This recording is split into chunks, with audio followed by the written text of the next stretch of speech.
ایک صلہ رحمی کرنے کا، اور پھر آپ کے غریب رشتہ داروں سے بات زکوٰۃ بچ جائے تو پھر میری گزارش ہے کہ دعوت اسلام کتنے بڑے پیمانے پر دنیا میں کام کر رہی ہے، تو اپنی زکوٰۃ کا اپنا حصہ جو ہے اس میں ضرور عطا فرمائیں۔ اللہ کریم ہم سب کا جمع ہونا اپنی بارگاہ میں قبول فرمائے، آمین بجاہ النبی الامین صلی اللہ تعالی علیہ وسلم۔ سورہ کوثر، سورہ کوثر کا تعارف، مقام نزول۔ علامہ علی بن محمد خازن رحمت اللہ تعالی علیہ فرماتے ہیں سورہ کوثر جمہور مفسرین کے نزدیک مکیہ ہے اور بعض مفسرین کے نزدیک مدنیہ ہے۔ آیات، کلمات اور حروف کی تعداد، اس صورت میں 1 رکوع، 3 آیتیں، 10 کلمے اور 42 حروف ہیں۔ کوثر نام رکھنے کی وجہ، کوثر سے دنیا اور آخرت کی بے شمار خوبیاں مراد ہیں، اور جنت کی ایک نہر کا نام بھی کوثر ہے۔ اس سورت کی پہلی آیت میں یہ لفظ موجود ہے، اس مناسبت سے اسے سورہ کوثر کہتے ہیں۔ سورہ کوثر کے مضامین، اس سورت کا مرکزی مضمون یہ ہے کہ اس میں اللہ تعالیٰ نے اپنے حبیب صلی اللہ تعالی علیہ وآلہ وسلم کی مدحت بیان فرمائی ہے، اور اس میں یہ مضامین بیان ہوئے ہیں۔ نمبر 1، اس کی پہلی آیت میں اللہ تعالیٰ کے اس فضل و احسان کا بیان ہے جو اس نے اپنے حبیب صلی اللہ تعالی علیہ وسلم پر فرمایا۔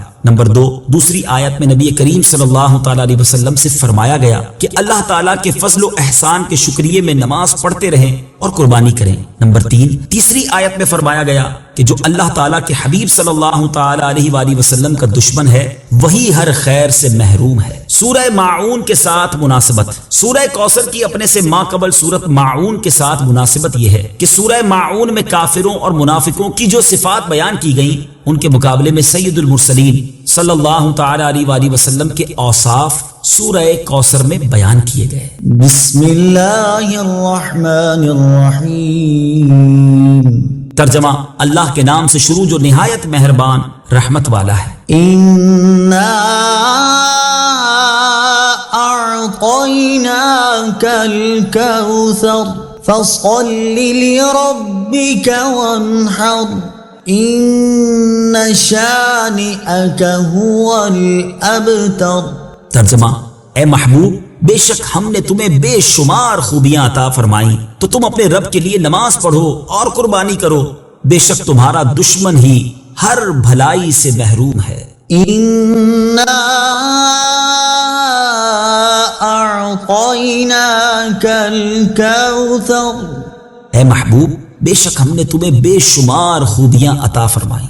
تفسیر صراط الجنان میں ہے، کوثر کی تفسیر میں مفسرین کے مختلف اقوال ہیں، ان سب اقوال کا خلاصہ یہ ہے کہ اے محبوب، بے شک ہم نے تمہیں بے شمار خوبیاں عطا فرمائیں اور کثیر فضائل عنایت کر کے تمہیں تمام مخلوق پر افضل کیا، آپ کو حسن ظاہر بھی دیا، حسن باطن بھی عطا کیا، نسب عالی بھی، نبوت بھی، کتاب بھی، حکمت بھی، علم بھی، شفاعت بھی، حوض کوثر بھی، مقام محمود بھی، امت کی کثرت بھی، دین کے دشمنوں پر غلبہ بھی، فتوحات کی کثرت بھی، اور بے شمار نعمتیں اور فضیلتیں عطا کی جن کی انتہا نہیں۔ آیت اِنَّا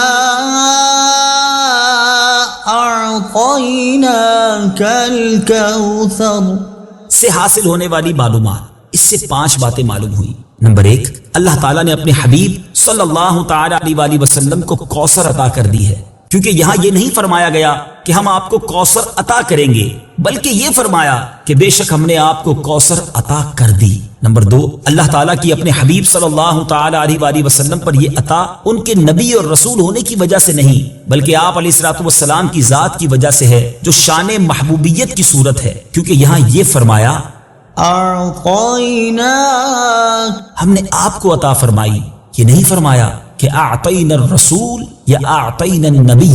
نمبر 3، تاجدار رسالت صلی اللہ تعالی علیہ وآلہ وسلم پر یہ عطا کسی عبادت اور ریاضت کی وجہ سے نہیں ہے، بلکہ ان پر یہ عطا اللہ تعالیٰ کے عظیم فضل اور احسان کی وجہ سے ہے، کیونکہ یہاں عطا کا ذکر پہلے ہوا اور عبادت کا ذکر بعد میں ہوا۔ نمبر 4، اللہ تعالیٰ نے آپ کو کوثر کا مالک بنا دیا ہے، تو آپ جسے چاہیں جو چاہیں عطا کر سکتے ہیں۔ نمبر 5، سید المرسلین صلی اللہ تعالی علیہ وآلہ وسلم کی مدحت خود رب تعالیٰ فرماتا ہے۔ اعلیٰ حضرت امام احمد رضا خان علیہ الرحمت الرحمان فرماتے ہیں، انا اعطیناک الکوثر، ساری کثرت پاتے یہ ہیں، ٹھنڈا ٹھنڈا، میٹھا میٹھا، پیتے ہم ہیں، پلاتے یہ ہیں۔ اور ایک اور جگہ فرماتے ہیں نا، اے رضا خود صاحب قرآن ہے، مداح حضور، تجھ سے کب ممکن ہے پھر مدحت رسول اللہ کی۔ فصل لربك وانحر. تو تم اپنے رب کے لیے نماز پڑھو اور قربانی کرو. تفسیر صراط الجنان میں ہے یعنی اے حبیب صلی اللہ تعالی علیہ وآلہ وسلم، اللہ تعالیٰ نے آپ کو دونوں جہاں کی بے شمار بھلائیاں عطا کی ہیں اور آپ کو وہ خاص رتبہ عطا کیا ہے جو آپ کے علاوہ کسی اور کو عطا نہیں کیا. تو آپ اپنے اس رب عز و جل کے لیے نماز پڑھتے رہیں جس نے آپ صلی اللہ تعالی علیہ وآلہ وسلم کو کوثر عطا کر کے عزت و شرافت دی تاکہ بتوں کے پجاری ذلیل ہوں اور بتوں کے نام پر ذبح کرنے والوں کی مخالفت کرتے ہوئے اپنے رب عز و جل کے لیے اور اس کے نام پر قربانی کرے. اس آیت کی تفسیر میں ایک قول یہ بھی ہے کہ نماز سے نماز عید مراد ہے. ان شانئک هو الابتر. بے شک تمہارا دشمن ہی ہر بھلائی سے محروم ہے. تفسیر صراط الجنان میں ہے. شان نزول، جب سید المرسلین صلی اللہ تعالی علیہ وآلہ وسلم کے فرزند حضرت قاسم کا وصال ہوا تو کفار نے آپ کو ابتر یعنی نسل ختم ہو جانے والا کہا اور یہ کہا کہ اب ان کی نسل نہیں رہی، ان کے بعد اب ان کا ذکر بھی نہ رہے گا اور یہ سب چرچا ختم ہو جائے گا. اس پر یہ سورہ کریمہ نازل ہوئی اور اللہ تعالیٰ نے ان کفار کا بالغ رد فرمایا اور اس آیت میں ارشاد فرمایا کہ اے حبیب صلی اللہ تعالی علیہ وآلہ وسلم، بے شک تمہارا دشمن ہی ہر بھلائی سے محروم ہے نہ کہ آپ، کیونکہ آپ کا سلسلہ قیامت تک جاری رہے گا. آپ کی اولاد میں بھی کثرت ہوگی اور آپ کی پیروی کرنے والوں سے دنیا بھر جائے گی. آپ کا ذکر ممبروں پر بلند ہوگا. قیامت تک پیدا ہونے والے عالم اور واعظ اللہ تعالیٰ کے ذکر کے ساتھ آپ کا ذکر کرتے رہیں گے اور آخرت میں آپ کے لیے وہ کچھ ہے جس کا کوئی وصف بیان ہی نہیں کر سکتا.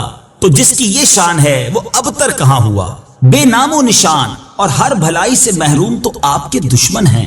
اعلیٰ حضرت امام احمد رضا خان رحمت اللہ تعالی علیہ اس صورت کی تفسیر بیان کرتے ہوئے فرماتے ہیں، عاص بن وائل شقی نے جو صاحبزادہ سید المرسلین صلی اللہ تعالی علیہ وآلہ وسلم کے انتقال پرملال پر حضور کو ابتر یعنی نسل بریدہ کہا، حق تعالی نے فرمایا انا اعطیناک الکوثر.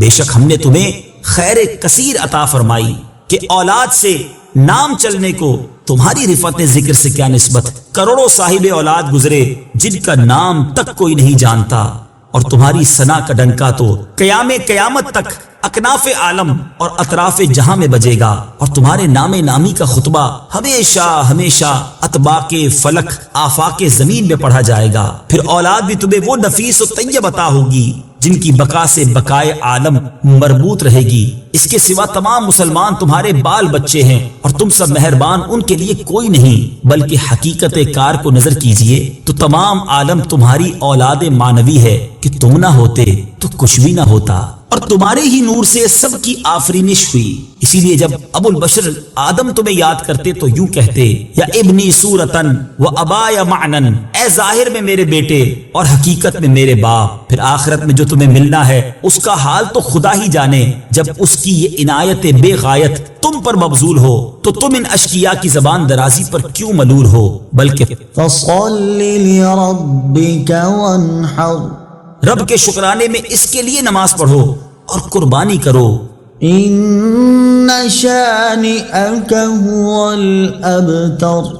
جو تمہارا دشمن ہے وہی نسل بریدہ ہے کہ جن بیٹوں پر اسے ناز ہے یعنی عمرو و حشام رضی اللہ تعالی عنہما وہی اس کے دشمن ہو جائیں گے اور تمہارے دین حق میں آ کر بوجائے اختلاف دین اس کی نسل سے جدا ہو کر تمہارے دینی بیٹوں میں شمار کیے جائیں گے. پھر آدمی بے نسل ہوتا تو یہی صحیح کے نام نہ چلتا. اس سے نام بد کا باقی رہنا 1000 درجے بدتر ہے. تمہارے دشمن کا ناپاک نام ہمیشہ بدی و نفرین کے ساتھ لیا جائے گا اور روز قیامت ان گستاخیوں کی پوری سزا پائے گا. والعیاذ باللہ تعالی.